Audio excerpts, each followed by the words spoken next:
दिल्ली दंगा पर supreme court में बड़ा खुलासा। हिंसा के पीछे मोदी की तख्ता पलट की थी बड़ी साजिश। दिल्ली पुलिस ने दिल्ली दंगा को लेकर सुप्रीम कोर्ट में दायर किया हलफनामा। उमर खालिद और शर्जील इमाम पर हलफनामे में हुआ बड़ा खुलासा। देश की राजधानी दिल्ली में साल 2020 में दंगा भड़क उठा था, लेकिन अब इस दंगे को लेकर के बड़ा खुलासा किया गया है और इसमें यह बात सामने आई थी कि जो साल 2020 में दंगा भड़का था दिल्ली में, यह अचानक से नहीं हुआ, बल्कि इसके पीछे एक बड़ी साजिश को सोच समझ के रचा गया था। और इसके पीछे की जो साजिश थी वो देश के प्रधानमंत्री नरेंद्र मोदी के तख्ता पलट की साजिश थी। इससे जुड़ा हुआ ऑपरेशन था। जी हाँ, ये जो बड़ा खुलासा है वो खुद दिल्ली पुलिस की ओर से सुप्रीम कोर्ट में किया गया है, जहां पर दिल्ली पुलिस ने साल 2020 में हुए दिल्ली दंगों को लेकर के सुप्रीम कोर्ट में हलफनामा दायर किया है। और इस हलफनामे में आरोपी उमर खालिद और शर्जील इमाम का नाम भी शामिल है। साल 2020 के दिल्ली दंगों के मामले में दिल्ली पुलिस ने बड़ा खुलासा किया है। दिल्ली पुलिस ने सुप्रीम कोर्ट को यह बताया कि राष्ट्रीय राजधानी में हुई हिंसा कोई अचानक भड़की हुई हिंसा नहीं थी, बल्कि भारत की संप्रभुता को कमजोर करने के उद्देश्य से एक संगठित यानी कि सोची समझी साजिश थी, जिसमें सत्ता परिवर्तन अभियान का हिस्सा थी। मीडिया रिपोर्ट्स के मुताबिक यह खुलासा 177 पन्नों के हलफनामे में किया गया, जो छात्र नेता उमर खालिद और शर्जील इमाम सहित कई आरोपियों की जमानत याचिकाओं के जवाब में दायर किया गया है।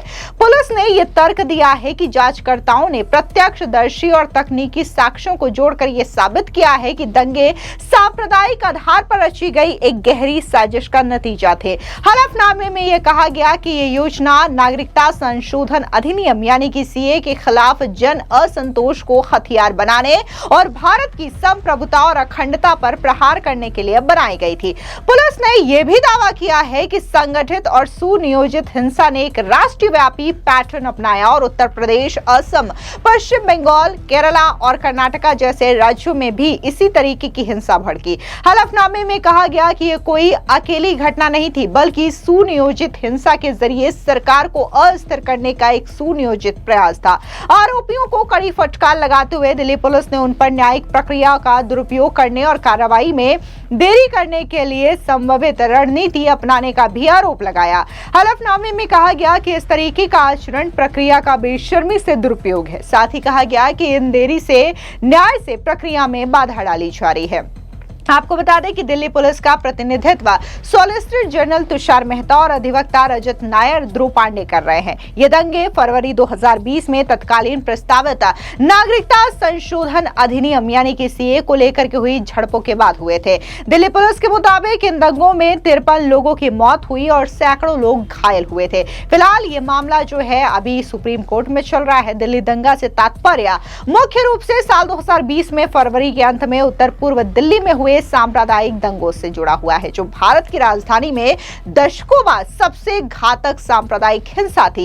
ये दंगे नागरिकता संशोधन अधिनियम के खिलाफ विरोध प्रदर्शन से उपजे थे और मुख्य रूप से ये जो दंगा था वो दो समुदायों के बीच में हुआ था। दंगे सीए के विरोध में हुए, जो पाकिस्तान, बांग्लादेश और अफगानिस्तान से गैर मुस्लिम शरणार्थियों को नागरिकता देता है, लेकिन मुसलमानों को बाहर रखता है। इससे राष्ट्रीय नागरिक रजिस्ट्रार यानी कि एनआरसी से जोड़ करके मुसलमानों पर भेदभाव का आरोप लगा। दिल्ली में शाहीन बाग और जाफराबाद जैसे स्थानों पर शांतिपूर्ण विरोध चल रहे थे, लेकिन बाद में यह तनाव बढ़ गया और दंगे शुरू हो गए। इस मामले में मार्च 2020 तक तकरीबन 2200 से अधिक गिरफ्तारियां हुई, जिसमें प्रमुखतः आम आदमी पार्टी से पार्षद ताहिर हुसैन को भी गिरफ्तार किया गया। दिल्ली पुलिस ने 2 स्पेशल इन्वेस्टिगेशन टीम यानी कि एसआईटी का गठन किया, जिसने 758 एफआईआर दर्ज की। उमर खालिद और शर्जील इमाम दोनों ही जेएनयू के छात्र हैं, जो साल 2020 के दिल्ली दंगों से जुड़े बड़े षड्यंत्र यानी कि मेन मास्टरमाइंड मामले में आरोपी हैं। दोनों पर यूएपीए के तहत देशद्रोह, साजिश रचने और हिंसा भड़काने के आरोप हैं। दिल्ली पुलिस का दावा है कि उनके भाषणों में मुस्लिम समुदाय को उकसाया और दंगों को पूर्व नियोजित बनाया। दोनों साल 2020 से जेल में बंद हैं और दोनों की जमानत याचिकाएं दिल्ली हाई कोर्ट की ओर से खारिज कर दी गई है और अब मामला सुप्रीम कोर्ट में लंबित है। उमर खालिद की ओर से जहां कपिल सिब्बल केस की पैरवी कर रहे हैं, तो इमाम की तरफ से अभिषेक मनु सिंह भी केस लड़ रहे हैं। वहीं दूसरी ओर दिल्ली पुलिस ने जिस तरीके से ये हलफनामा दायर किया है, इसमें यह बताया गया है कि न सिर्फ सीए प्रोटेस्ट के जरिए ये जो हिंसा है वो दिल्ली में भड़की, बल्कि इसके जरिए उत्तर प्रदेश, पश्चिम बंगाल, असम और कई सारे राज्यों को भी कहीं ना कहीं टारगेट करने का प्रयास किया गया, जिससे केंद्र की सत्ता का परिवर्तन किया जा सके। इस बीच एक और बड़ी खबर सामने आई दिल्ली से, जहां पर दिल्ली पुलिस की स्पेशल सेल ने बड़े आतंकी नेटवर्क का भांडाफोड़ किया और 2 आतंकियों को गिरफ्तार किया। इस 2 आदमी अरेस्ट किए गए हैं। एक का नाम है अदनान खान, दिल्ली का रहने वाला है, अबू मुहारिब 20 साल का है, इसने डिप्लोमा किया हुआ है।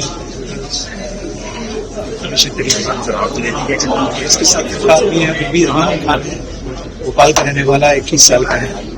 ये चार्टर्ड अकाउंटेंट का कोर्स कर रहा है, चार्टर्ड अकाउंटेंट से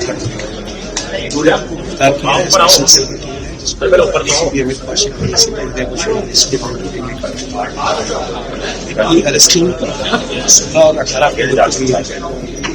के दोनों दिल्ली में हेवी फुटफॉल वाले एरिया में आईडी प्लान करके पास करने की स्कीम बना रहे थे।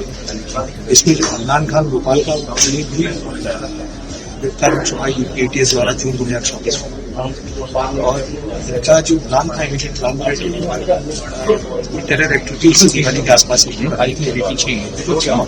इस अरेस्ट से मेजर टेरर एक्टिविटी सर, इनके पास से कौन कौन से इंक्रीमेंटिंग डॉक्यूमेंट्स या अगर सामान जो है कवर किया गया? इनके पास से ये जिसमें कहा कि ये प्लान करने की आईडी बनाने को, and this was the initial stage of the planning जब पकड़े गए। इनके पास से टाइमर जो है, एक घड़ी को टाइमर के तौर पर इस्तेमाल करने वाले थे, वो मिली है। प्लस वो फोटोग्राफ्स मिले जहाँ से जिस तरह से आईडी बनानी थी वो मिला। प्लस जो ISIS को वेब पेज है, उस वेब पेज के पास से वीडियो मिला, ISIS का झंडा मिला है जिसका इस्तेमाल वेब देने में किया गया था। ISIS के कपड़े, डार्क कलर के कपड़े टिपिकल पहन के फेस कवर करते हुए सारी चीजें मिली है। प्लस लैपटॉप पेन ड्राइव्स हैं जिनको भी ऑफिशियल मिलेंगे। जिन जिन जगहों की इन्होंने रेकी की थी, क्या कौन कौन सी इंपॉर्टेंट जगह थी जहाँ की इन्होंने रेकी की गई थी ताकि इनको टारगेट करना था दिवाली के टारगेट करने की कोशिश की थी। ये पार्क है जहाँ पे सर, इंस्टाग्राम आईडी से जुड़े तो इस तरह की बातें ये लोग शेयर करते थे आपस में, कितने लोग इसमें? इन्होंने ग्रुप बना रखा था, इसका बातल और भी कई सारे ग्रुप थे। एक ग्रुप हमारे सामने भी आया जिसका मतलब उस तरह के जिसमें ये थे।